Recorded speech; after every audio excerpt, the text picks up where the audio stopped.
بسم اللہ الرحمن الرحیم۔ الحمد للہ نحمده ونستعینه ونستغفره ونؤمن به ونتوکل علیہ ونعوذ باللہ من شرور انفسنا ومن سیئات اعمالنا من يهده الله فلا مضل له ومن يضلله فلا هادي له ونشهد أن لا إله إلا الله وحده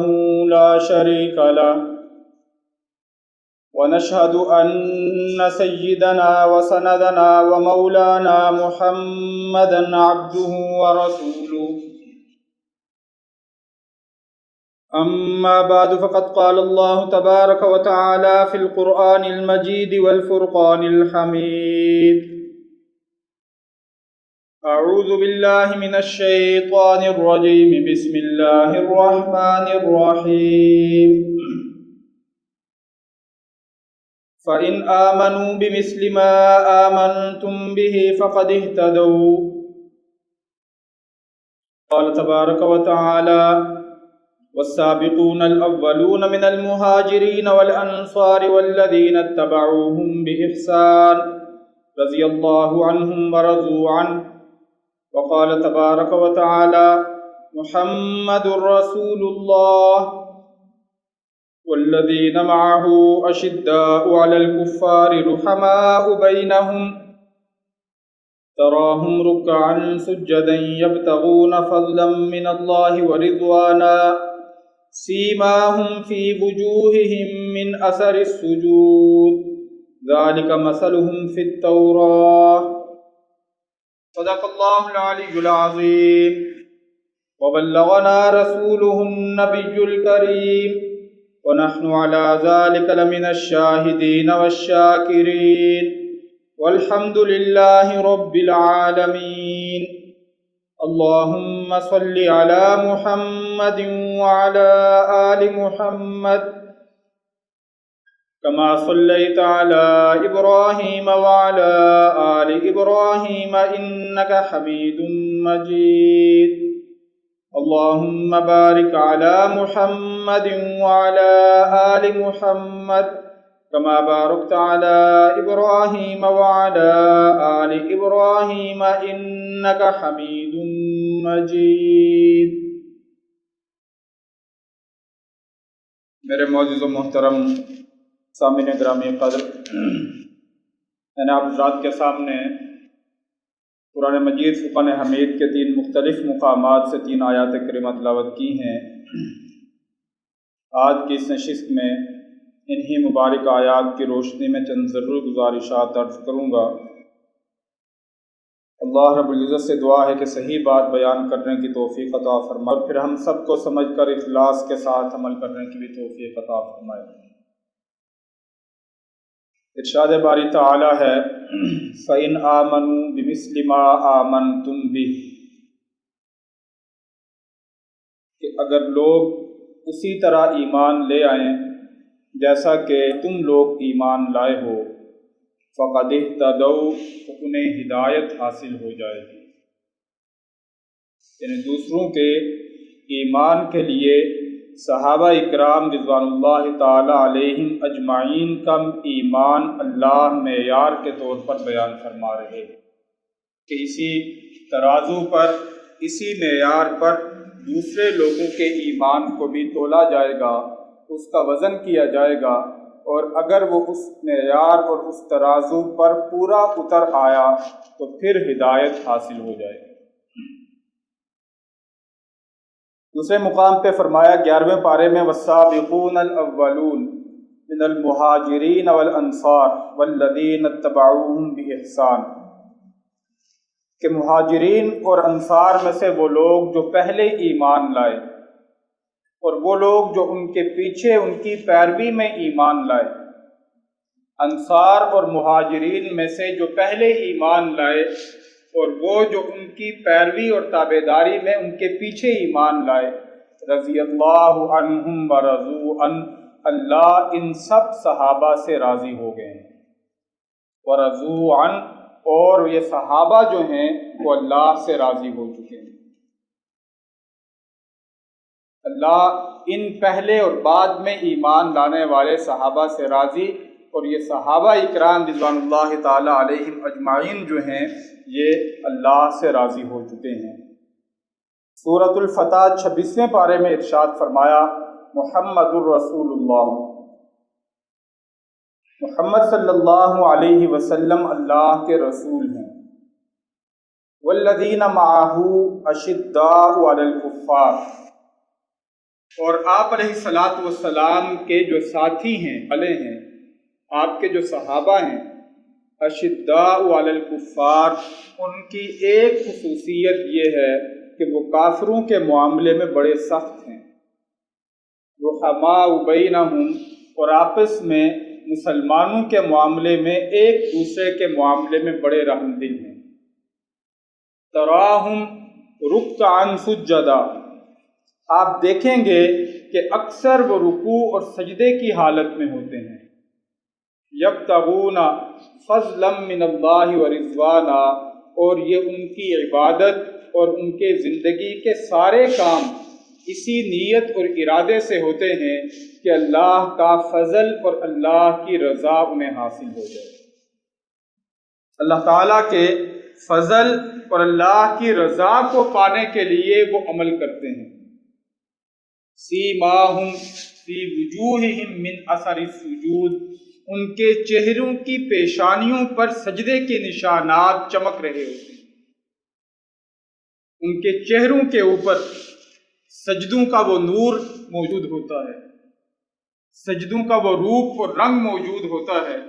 کہ آدمی ان پر نور چہروں کو دیکھ کر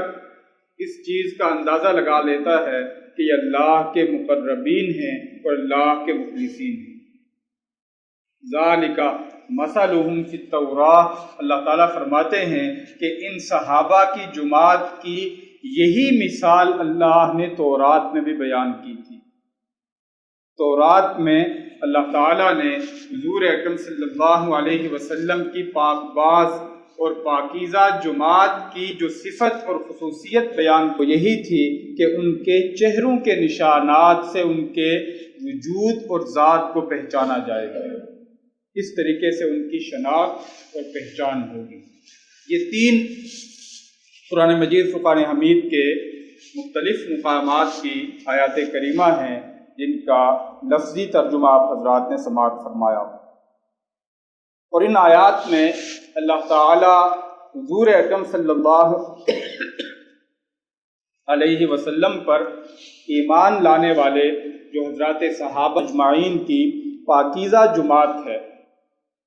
ان کا ذکر، ان کے فضائل، ان کے مقام اور مرتبے اور ان کی شان اور حیثیت کو بیان فرما رہے ہیں۔ یہ ہم لوگوں کا، ہم ایمان والوں کا، مسلمانوں کا یہ عقیدہ ہے کہ اللہ تعالیٰ نے روئے زمین پر حضرات انبیاء علیہم السلام کے بعد لوگوں کی جس جماعت کو سب سے زیادہ مقدس اور قابل احترام ٹھہرایا وہ حضرات صحابہ رضوان اللہ تعالیٰ علیہم اجمعین کی جماعت ہے۔ ان کی شان، ان کا مقام، ان کی حیثیت، ان کا درجہ اور ان کے لیے جو ادب اور احترام کے اصول، ضابطے اور قاعدے اللہ تعالیٰ نے قرآن مجید میں بیان فرمائے اور حضور اکرم صلی اللہ علیہ وسلم نے اپنے ارشادات میں بیان فرمائے، ان ارشادات کی روح سے وہ صحابہ اکرام کی جماعت روئے زمین پر حضرات انبیاء علیہم السلام کے بعد سب سے زیادہ پاکیزہ اور مقدس جماعت ہے، سب سے زیادہ قابل احترام جماعت ہے۔ اور آپ علیہ السلام نے اپنے ارشادات میں اہل ایمان کو ان کے حقوق کے معاملے میں، ان کے مقام اور مرتبے کے معاملے میں، ان کے ساتھ ادب اور احترام کے معاملے میں، ان کے معاملے میں احتیاط اور محتاط رہنے کے معاملے میں بڑی سختی کے ساتھ اور بڑی شدت کے ساتھ اور بڑے اپنے جلالی انداز میں آپ علیہ الصلوۃ والسلام نے ارشادات بیان فرمائے۔ ایک میں فرمایا آپ علیہ الصلوۃ والسلام نے، جسے امام ترمذی نے نقل کیا، روایت کیا، حضور اکرم صلی اللہ علیہ وسلم نے ارشاد فرمایا کہ میرے اصحاب کے معاملے میں ہمیشہ محتاط رہنا، اپنی زبان کو احتیاط میں رکھنا، کبھی اشارے میں، کنائے میں تنقید کا، توہین کا، استہزاء کا، تمسخر کا کوئی ایسا لفظ، کوئی ایسا جملہ ادا مت کرنا، اس لیے کہ اللہ نے ان کا مقام اتنا اونچا، اتنا بلند، اور ان کی شان اور حیثیت کو اتنا اونچا بنایا ہے کہ تم میں سے اگر کوئی شخص احد پہاڑ کے برابر بھی سونا اللہ کی راہ میں خرچ کر دے تو وہ ان کی گرد کو بھی نہیں پا سکتا، ان کی گرد تک بھی وہ نہیں پہنچ سکے گا، کہ جس بلند مقام اور منصب اور مرتبے پر اللہ نے انہیں فائز کر دیا۔ اور ایک حدیث کے الفاظ ہیں جو ہم خطبے میں پڑھتے ہیں، جو خطبے میں پڑھے جانے والے جو الفاظ ہیں یہ اصل میں الفاظ احادیث میں آئے ہیں۔ اللہ فی اصحابی، یہ ترمذی شریف کی روایت ہے، جس روایت کے یہ الفاظ ہیں۔ اللہ تعالی حضور اکرم صلی اللہ علیہ وسلم فرما رہے ہیں، اللہ فی اصحابی، اللہ سے ڈرو میرے صحابہ کے معاملے میں، اللہ سے ڈرو میرے صحابہ کے معاملے میں، لا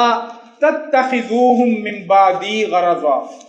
میرے دنیا سے چلے جانے کے بعد انہیں تنقید اور ملامت کا نشانہ مت بنانا۔ ان کے بہت سارے زندگی کے ایسے امور اور معاملات ہیں، ان کے باہمی طور پر ایسے بہت سارے واقعات ہیں،